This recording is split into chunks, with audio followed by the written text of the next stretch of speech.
So, what's the story behind this, Darren? Are you on? Jason was cutting wood, and he decided to pull a stump out of the ground. No, I decided to pull a tree. A tree out of the ground. Yeah. Out onto the edge of the field. Flipped the tractor over on himself. Flipped the tractor right upside down on top of the log and started on fire, and this is what's left. Cool.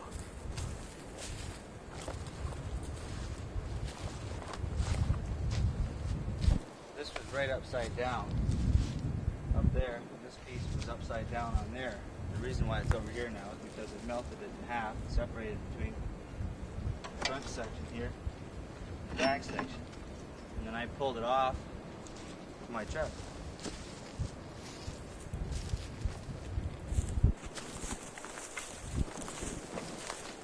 Where's all the extinguishers going? They're all taken back.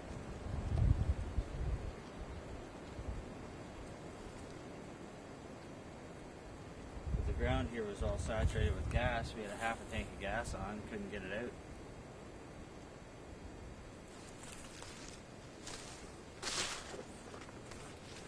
Tires are screwed. Yeah, all of them are. Well, except for the one in front, it's still hard. But this, all this liquid's the whatchamacallit of the tires. Yeah. Burn it right in half. Yeah. This is what was on fire here, this housing all the way around the transmission. All that burnt, and that's what it burnt right up to the mounts here, right? It just fell right through. And I pulled that apart because I thought the gas tank is still it was burning. The fire was back in here, in this area, and I didn't want to get to the gas tank, so I pulled this part away from it.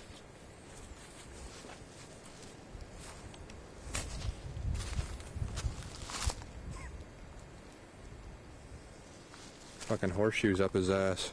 That's what I told him too. I said, I think you should go home now and think of how you're going to get that horseshoe out of your ass.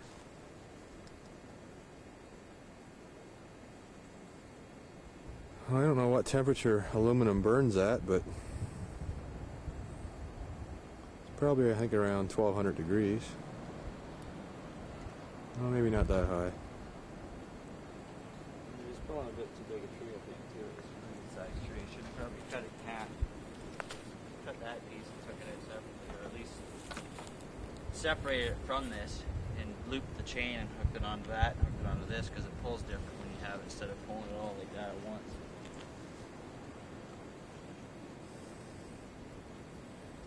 So this part here was right upside down. Yeah, all this was like roll it on the tires right upside down. Mm-hmm. Good. The dent, that knot in the tree right there, Yeah. made this dent in the hood right here. That's the tree mark right there. Yeah. The knot was right in there.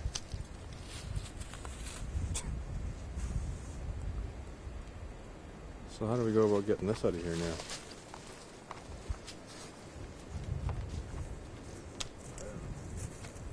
I just pretty well stay there.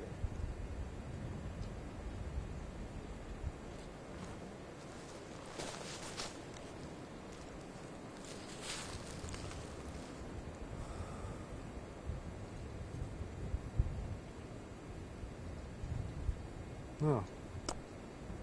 There you go. But I imagine the engine's still alright.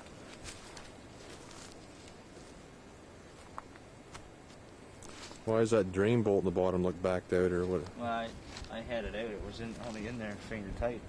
I don't know whether the heat loosened it off or what, but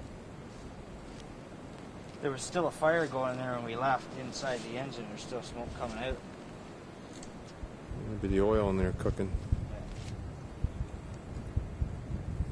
But I don't know, the engine heat would have screwed the engine or what, but imagine if you just take the transmission from here back and everything will be alright. The starter will be alright still and all that stuff. So someone's parts, you get rid of some of the parts. Yeah, what you needed to put this out was not fire extinguishers, but water. Yeah, I only had a thermos of water and I didn't. Well, lots of water. Many gallons of water. A swimming pool of water. Well, the foam powder didn't do shit to it.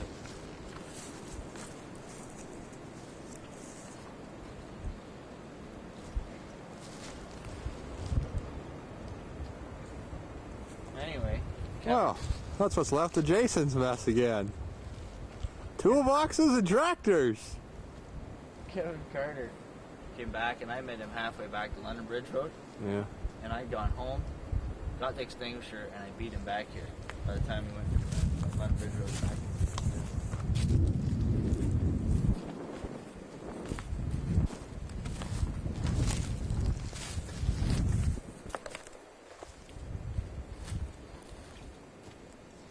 I imagine those rims would be alright too if somebody needed those rims.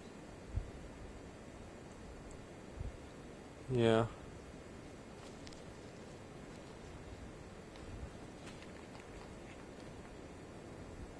Yes, he said the battery blew up. Battery blew up. That was pretty wicked. That would be a little bit dangerous too.